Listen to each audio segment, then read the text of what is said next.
Hello! In the past 5 years, the world has changed a lot. These images of the refugee crisis have left a deep and lasting impression on our memories. Flames brought down the spire and much of the roof at Notre Dame Cathedral yesterday. And entertainer David Bowie has died after an 18-month battle with cancer. Humankind sometimes progress with 2 steps forward and 1 step back. There were extreme weather events, changes in power, people claiming for their rights, new technologies discovered, and a global pandemic. But we did not just watch the world to change. Instead, we decided to change our whole world. We are George and Diego. We quit our jobs to renew a tiny 50-year-old sailboat to live on the sea. Once we put ourselves out there, life made its turns and we moved to a more comfortable home, just to lose it a few months later to the biggest hurricane in history. We were already in love with boat life, and as stubborn sailors we are, we didn't give up.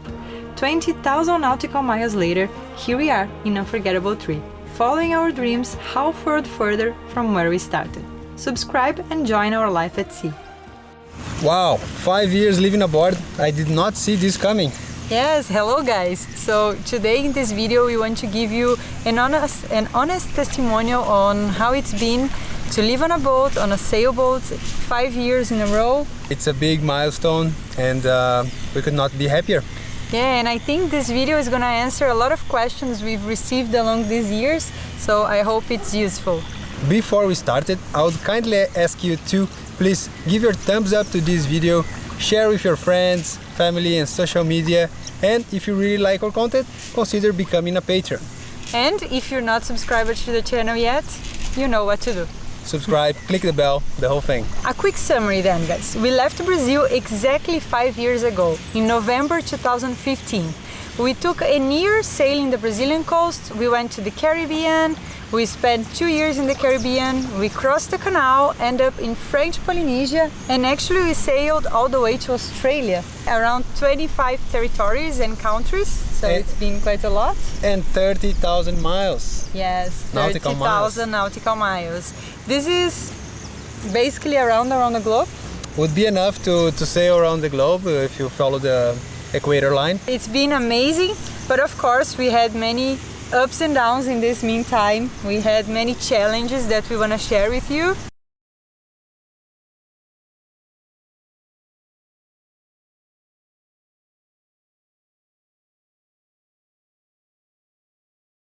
When we say that we are living aboard, it's not just like a trip, a holiday.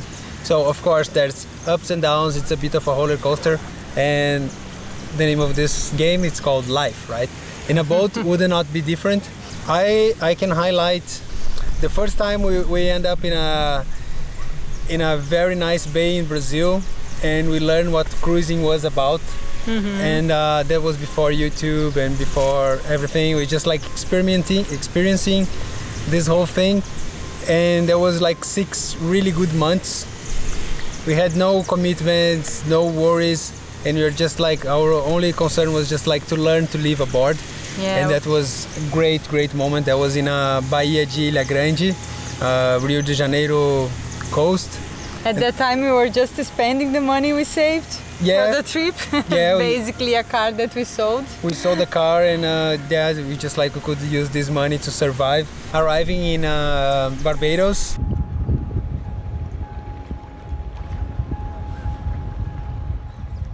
Bom dia, Barbados.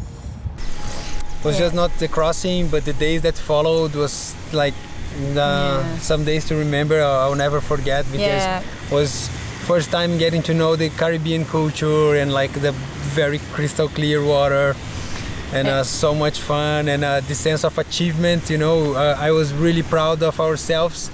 We made it, we pulled it off on a very small boat. We crossed half an ocean, and we arrived in the Caribbean, and that was actually my first dream becoming true. And after that we stayed like 1 month in Barbados, having a blast, having fun every single day. And then we decided to cross to Santa Lucia. It was a night passage, just like 80 miles. We could do it in overnight. And as soon as we left Barbados, just like 1 hour offshore, stay broke. And yeah, I had to come back, and I felt really bad with that. I felt really bad because I couldn't take out of my mind that could have happened on the passage. So that struck me hard, and I think I felt really fragile and exposed. It took me a few days to recover. It wasn't actually an easy fix. We got the parts and we fixed this tape, but that was just like a nearly mast failure. And you know, we had no insurance and we had no savings to buy a new mast at that point. Yeah. So just the fact that that thing broke and I didn't see that coming, it came by surprise. It kind of hit me hard, and I that could be the end of our just started trip. yeah. We had other really hard moment. That was when we lost our boat to the hurricane. That was the second boat, yeah. Yeah, our second boat, because after this first one, we had our second boat for just a few months, and then Hurricane Irma destroyed our boat. If you don't know the story, guys, you can check on this video here, and you'll see everything that we explain, everything that happened. But so we lost our second boat to a hurricane. Then this was another shitty moment, I can say, because we were really in love with cruising life. We were enjoying the Caribbean, and suddenly we don't have a boat anymore. Our boat is destroyed, and all the months that followed the hurricane, we didn't know if insurance would pay us or not, if we would have our boat back. We got in debt to buy a new one, and then we lost it. So we not only lose our boat, we had thousands of dollars in debt to pay. So just wow, that's bad, and that could be bad. Of course, that was a low. That was a very stressing moment. But I don't know, somehow we managed to stay positive on that. We mentioned that before. And we overcame that as well. Yes, that affected a little bit our plans. We had to stay a little longer in the Caribbean, look for another boat instead of be sailing around and seeing the places we wanted to. We just got a new boat. Feliz. Tô feliz. Tá feliz. Tô contente. Tá contente. Tô contente. Tá alegre. Tô alegre. Tá realizado. Tô realizado. That's another high. Yeah, this was one of the big highest, I think. everything aligned. So nice. And we got Unforgettable 3, which for me was way better than I was hoping for. It's such a nice boat. I don't know, I can spend hours talking good about Unforgettable 3. Well, we've already done it, so you can check also in this video that I'll link here, that we explain how we bought our third boat, and we tell a lot about her. Then after that, Panama Canal crossing. That was such adrenaline rush. That was super exciting. To cross the canal with all that lights in the night, big ships behind us, in front of us, and the doors closing and people shouting. It was really like that a was special super cool. I moment still have the goosebumps. Yes. And a new ocean, so that was super cool. Yeah. And after that, we're getting ready finally to go to across the Pacific and sail to the French Polynesia, which I think is our biggest achievement as sailors, as a team, I'm so as a proud couple. of you, babe. Me too. Great captain. And we had a great crew with us, so it was super nice. Super cool. After that, we got in French Polynesia and talking about another low. You know, we're there and enjoying a lot, but we were not sure what we were gonna do next. And I felt kind of sad. I thought about giving up a boat life. Also, my mom had an accident and broke her feet in multiple fractures, and I was feeling really bad to not be around. Yeah. So that made me sad, and that's things, you know, when you are away, you cannot participate in your family life. You see life happening on the other side of the globe, and you're just away. That special particular moment brought me down a bit. One of the questions we get the most when we tell people what we do and how we live is what was the worst moment? Did you get very bad weather and storms and things like that? And many times the worst times weren't bad weather or something like that. Many times things are just okay with the boat, but we just miss people inland, we miss our families, or something is happening and we are away. So I think not necessarily the worst moments are when something big is happening, you know? Kraken, sharks. Yeah. No, it's more like a mental. Yeah, being honest and being real. I know many people would love to hear big storms, 10-meter waves, you know. But the reality, of course, it's bad when we get bad weather or things break on the boat. As you saw in the introduction of this video, we changed a lot during these 5 years and we learned a lot also. What do you think are the main things you learned? I think life on the ocean has taught me to let it go of the need of control and to trust on the sequence of events, you know, and to trust on your purpose and trust on your dream. So if you're following, if you're being honest, and if you're doing what you love, things gonna happen in a very favorable way. And I think that's the story. That's our story. You know, we left without bigger plans or big savings, but at some point we're really committed to stay living aboard, to stay exploring, to stay traveling, and everything has been happening in such a nice way. So this was one very good teaching. And also I learned that we need way less to live than and to be happy. Yeah, and to be happy than I thought before. You know, less consumerism, less gadgets. I was crazy about gadgets and having all these fancy toys and things like that. And now, you know, it's just I can spend years without buying a new one, just enjoying myself with other stuff. I think I've learned also a lot to surrender, you know, because sometimes you just want to have control of the situation and plan everything. And then when you live in the ocean, you just see that that's not how it works. You can't have everything planned because your plans are going to change 1,000 times. Sometimes they're going to be ruined, sometimes they will work, but it just doesn't work like planning everything or having control. So I think this was really good because when you just believe and you put yourself, you know, out there, things start happening. So sometimes not the way you thought it would be, but sometimes even better than you thought, you know, that things you never expected, you meet people you never expected to meet, and things just start to come. So I think I learned to believe more, like just to believe in the unknown. Also, I don't know, to be more like self-confident and yeah, just to be how important it is to be more in contact with nature, with ourselves. And nowadays I cannot see me living differently, you know. Yeah, I learned that me and us, we are very adaptable. We can adapt to a very wide range of situations, and that's a good thing. Yeah. We don't need to do things on the same way we always done. We can discover new flavors and I don't know, new way to do stuff. We just don't care much about things anymore. We care much more about experience and people, and this is really freedom, I can say.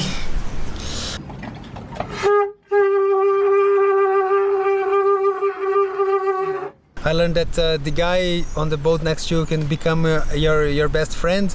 Yeah. I also learned that you can rely on other people. Sometimes living in a big town, you're taught to not rely on anyone else and just like be self-sufficient and kind of self-centered. Yeah. And no, living aboard, it's a lot about community, about friendship, about okay, you know what I meant. Camaraderie. To be comrades. Yeah, camaraderie. Yeah. Yeah, I think this is also, I can assure that for me the same. Like this was one of the main things, like one thing that I'm really happy for. Learn to like that you can count on people, and sometimes you just forget that, but that's what we are for. Yeah. You know? Yeah. So yes, I think it changes you a lot. Of course, we learn a lot of practical and logical things also, like fixing stuff. Oh yeah, no, I'm not getting into that. This would go forever, you know. Like, we learned how to sail. Well, we're still learning, and we will be learning forever. But you know, how to live together in a small space. Haven't learned to play guitar yet, Tom. No, yeah. I haven't tried much. It's always time. You can start doing it. Surprises along the way. Well, I used to dream a lot and to try to draw these years aboard, you know. But I never thought that we would have crew on board with us, and that would be so incredible. We had crew constantly along these 5 years. Some people for days, some people for months, but also we're really blessed that all our crew members were always the best. Yeah, by the way, thanks to everybody that have crewed with us and for trusting in us. Another question that many people ask us is... all the time. Yeah, what are our favorite places, the favorite places we've been? And I always give the same answer, basically. Because it's just like each place is different and each place is special for a different reason. So one place will be the most beautiful we've been according to the scenic standards, like white sand, clear water. Other places are just special because of the people you meet. They're so cool. Other places, I don't know, I have great experience in one place and sometimes another cruiser has a bad experience in another place. So tell us, what's your favorite places? For me, the places I like the most, the one I can say for sure is one of the most beautiful places we've been is French Polynesia, because that kind of spoiled the trip for me, because that place is incredible. It's so beautiful. It's so beautiful. The water is so clear, like lots of lots of life under the water. Yeah, there's lots of water, but it's just different from everything we saw. Lots of nature, green, the atolls, lots of underwater life, so it's nice to dive, to snorkel. People is super friendly and they have their culture so like rooted, that's so beautiful. I also had great time in the Caribbean. I loved Barbados. People are so happy and fun. Grenada too, people very welcoming. And Los Roques in Venezuela, that's really beautiful nature, and the snorkel was amazing there too. So for me, these were the highlight places. It's hard because the BVI's is really beautiful too. Yeah. Okay, so extra BVI's. If I start, it's just like I'll keep going. Everywhere is nice. But of course, there are a few places that are not very nice. No, we wouldn't advise you to. Anyway, San Blas was really cool too. San Blas was really cool too. Okay, let's move to another topic. Another question that we are frequently asked is what we miss most about life on land. Me as Brazilian, I can state that I miss Brazilian food, and not the food itself, but the availability of food. Like throughout the day, you go to a bakery and there's everything you can think of, and you go to a grocery shop and there's just lots of veggies, lots of fruits, and of course we've been raised eating this kind of food, Brazilian food here. It's rich, it's diverse, it's cheap, so that's a thing I miss a lot. And of course friends, family, and to be able to keep a steady routine. So I miss that, just I'm not 100% disciplined guy, so if I'm like on the run, if I'm not in a settled routine, I cannot keep sometimes with exercise or studies, so I miss that a bit, but not that much. Yeah, I'm kind of the opposite. I really don't like a steady routine, so I know you mean just for some things. For that I would like to just like to be easier to do exercise or like things like that, but I really love to don't have a routine in days of the week. But I think I would say what I miss most is people. It's family and friends to have, because we meet so many nice people along the way, but we are always moving. So many people we meet, we get together, we become nice friends, and then we leave, or they leave, or like, so it's hard to have like a long-term friendship. Yeah. And that's what I miss, because when you are for a long period in a place, you have your same friends, you keep meeting new people, that's really great, but you have your friends that you can rely on, and you can, let's hang out today, let's have dinner tomorrow, it's just easy. That's nice, like, because sometimes you just get attached and then suddenly we are leaving, but that's what I think, it's one of the parts I miss. In the beginning, I could say I missed the comfort of a house, to have more water, to take a shower and things like that. But after 5 years, I can proudly say that I don't miss it anymore. Yes. Of course, it's nice when you have a great shower with hot water, but it's just like, okay, I'll take this shower today and tomorrow I don't have this anymore, and it's fine because it's not a big deal anymore. It's not a big deal. You know, to save water, to save energy. You're proud of me, aren't Yes. you? What advice would I give to my 5 years ago self? Does it make sense? Well, I would tell him to not for a moment take things for granted, because to be sailing, to be traveling, it's an amazing experience. It's just like a blessing, and I'm very thankful for that, and I try to be thankful for that every single day. But sometimes you just you get complacent, and I would stress myself to don't for even a second take that for granted. Enjoy every day as if it was the last one, and this is the way I could enjoy, because sometimes, of course, we have these periods we talk about highs and lows, and you don't realize how good your life is and how special these days are. So I think that would be the main thing. Another one would be reef earlier. Yeah, you know, just like reef earlier. And this is a good advice to everybody. Yes. Well, as they say, when you think about reefing, you're already late. So yeah, reef earlier, that we could have saved me from some hard moments. Don't worry, showers are overrated. My advice to Georgia 5 years ago would be, yeah, do it. Do it. You won't regret. And yeah, since I did it, I'm here. I'm really happy. And some practical advice, I would tell Georgia to take some sailing lessons before starting. Maybe this would have shortened the learning curve, would be faster to learn. Maybe lose some fear earlier, you know. But yeah, don't give up, keep going. You will feel fear, you will feel seasick, but these things are gonna pass along the way, not completely, but they will just be smaller and smaller. You can do it, you're capable, and there's no reason why you cannot do it. So how we see the future from here? Something I learned sailing also is that we cannot know what's gonna be the future.